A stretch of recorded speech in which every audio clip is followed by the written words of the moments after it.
మీ business విస్తరించాలనుకుంటున్నారా? మార్చి 16-17 హైటెక్స్ లో franchise India biggest ఫ్రో expo. MLC Telangana మాజీ CM KCR కుమార్తె కల్వకుంట్ల కవితను ఈడీ అరెస్ట్ చేసింది. ఉదయం 10 మంది బృందంతో కవిత ఇంటికి వెళ్లి సోదాలు చేసిన ఈడీ ఆమెకు సెర్చ్ వారెంట్తో పాటు అరెస్టు నోటీసులు కూడా ఇచ్చింది.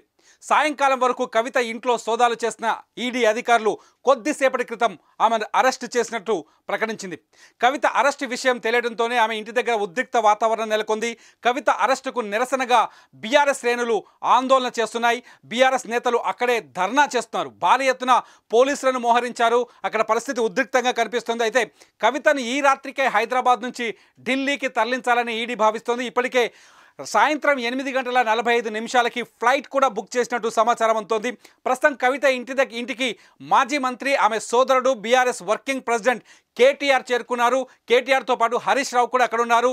ట్రాన్సిస్ట్ వారెంట్ లేకుండా కవితని ఎలా అరెస్ట్ చేశారంటూ వాగ్వాదాన్ని దిగుతున్నారు. ప్రస్తుతానికి కవిత ఇంటి ముందు ఉద్రిక్త వాతావరణం కొనసాగుతోంది.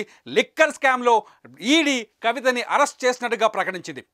2022లో ప్రవేశపెట్టిన ఢిల్లీ లిక్కర్ పాలసీలో అవకతవకలు జరిగాయని పెద్ద ఎత్తున ఆరోపణలు వచ్చాయి. మద్యం అమ్మకాలను ప్రైవేట్ కంపెనీలకు దారాదత్తం చేస్తూ ఢిల్లీ ప్రభుత్వం పాలసీని మార్చిందని ఆ ఆరోపణల అర్థం. ఢిల్లీ కొత్త చీఫ్ సెక్రటరీ రాకతో ఆ స్కామ్ బయటకొచ్చింది. దీనికి సంబంధించి సమగ్ర నివేదిక రూపొందించి అప్పటి సీఎస్ నరేష్ కుమార్ ఢిల్లీ లెఫ్టినెంట్ గవర్నర్కు అందజేశారు. జూలైలో ఈ కేసును సిబిఐ ఎంక్వైరీకి ఆదేశించింది. అయితే అదే సమయంలో కొత్త పాలసీతో ఆదాయం పెరగడం లేదని కేజ్రీవాల్ ప్రభుత్వం కూడా కొత్త లిక్కర్ పాలసీని రద్దు చేసింది.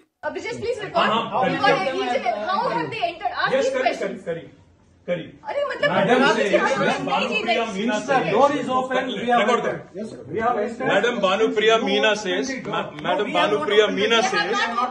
search is over and arrest warrant is produced, and now she says, hold on, and now she says we can't come in. Family cannot come in, and she also says that she has no transit warrant, she cannot produce before a magistrate, but she wants to make a case. Listen, you have given an undertaking in Supreme Court, and now you're violating it. You're in serious trouble. మద్యం దుకాణాల కేటాయింపుల్లో నిబంధనలకు విరుద్ధంగా గుత్తాధిపత్యం కనిపించిందని CS ఇచ్చిన రిపోర్టులో ఉంది. మనీష్ సిసోడియా అనుచరుడు దినేష్ అరోరా కంపెనీకి ఓ మద్యం వ్యాపారి ₹1 కోటి తరలించినట్లుగా ఆరోపణలున్నాయి. మద్యం దుకాణాల కేటాయింపుల్లో నిబంధనలకు విరుద్ధంగా గుత్తాధిపత్యం కనిపించిందని సీఎస్ ఇచ్చిన రిపోర్టులో ఉంది. అప్పటి డిప్యూటీ సీఎం మనీష్ సిసోడియా అనుచరుడు దినేష్ అరోరా కంపెనీకి ఓ మద్యం వ్యాపారి ₹1 కోటి తరలించినట్లుగా ఆరోపణలున్నాయి. రిటైల్ వెండర్లకు క్రెడిట్ నోట్లు జారీ చేసి లంచాలు ఇచ్చినట్లుగా గుర్తించారు. ఈ స్కామ్లో సిసోడియా అనుచరులు దినేష్ అరోరా, అమిత్ అరోరా, అర్జున్ పాండేలు కీలక పాత్ర పోషించినట్టుగా గుర్తించారు. ఇక అక్కడి నుంచి ఈ కేసుకు సంబంధించి కొత్త మలుపులు తీసుకుంటోంది. ఈ కేసులో అరెస్ట్ అయిన అమిత్ అరోరా రిమాండ్ రిపోర్ట్లోనే 3 సార్లు ఎమ్మెల్సీ కవిత పేరు ప్రస్తావించినట్టు సిబిఐ తెలిపింది. 100 కోట్ల ముడుపులను సౌత్ గ్రూప్ చెల్లించిందని సిబిఐ విచారణలో తేలింది. సౌత్ గ్రూప్ను నియంత్రించింది శరత్ రెడ్డి, కవిత, వైసీపీ ఎంపీ మాగుంట కుమారుడు అని ఈ కేసులో ఎంటర్ అయిన ఈడీ పేర్కొంది. సౌత్ గ్రూప్ ద్వారా 100 కోట్లను విజయ్ నాయర్కు చేర్చినట్టుగా ఈడీ వెల్లడించింది. 36 మంది ₹1,38,00,000 విలువైన 170 మొబైల్ ఫోన్లు ధ్వంసం చేశారని ఈడీ ఆరోపించింది. ఈ ఫోన్లలో కవిత 2 నంబర్లు, 10 మొబైల్ ఫోన్లు వాడినట్టుగా ఆరోపణలు చేసింది ఈడీ. కవిత వాడిన 10 ఫోన్లు ఆధారాలు దొరకకుండా ధ్వంసం చేశారని ఈడీ రిమాండ్ రిపోర్టులో తెలిపింది.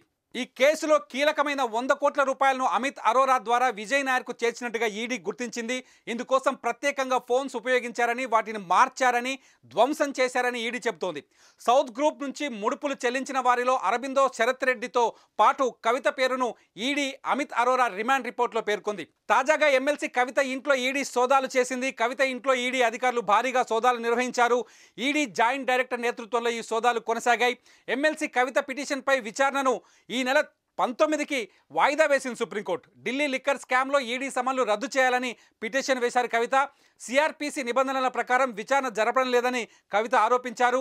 మహిళల్ని ఈడీ కార్యాలయానికి పిలిపించి ప్రశ్నించడంపై అభ్యంతరం వ్యక్తం చేశారు. తనపై ఎలాంటి బలవంతపు చర్యలు ఈడీ తీసుకోకుండా ఆదేశాలు ఇవ్వాలని కవిత ఈ పిటిషన్లో కోరారు.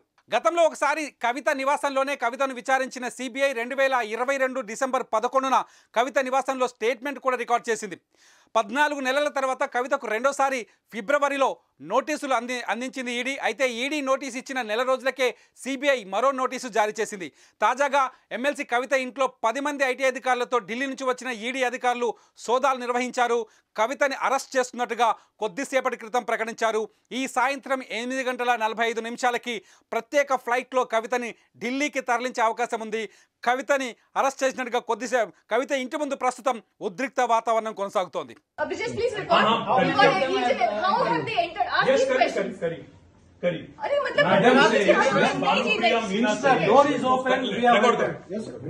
Madam Bhanupriya Meena says, search is over and arrest warrant is produced, and now she says, hold on, and now she says we can't come in. Family cannot come in, and she also says that she has no transit warrant, she cannot produce before a magistrate, but she wants to make a case. Listen, you have given an undertaking in Supreme Court, and now you're violating it. You're in serious trouble. You're in serious trouble. You have the legal remedy always available. I'm telling you. Suman టీవీలో మీ personal and business promotions కోసం కింది నెంబర్కి contact చేయండి.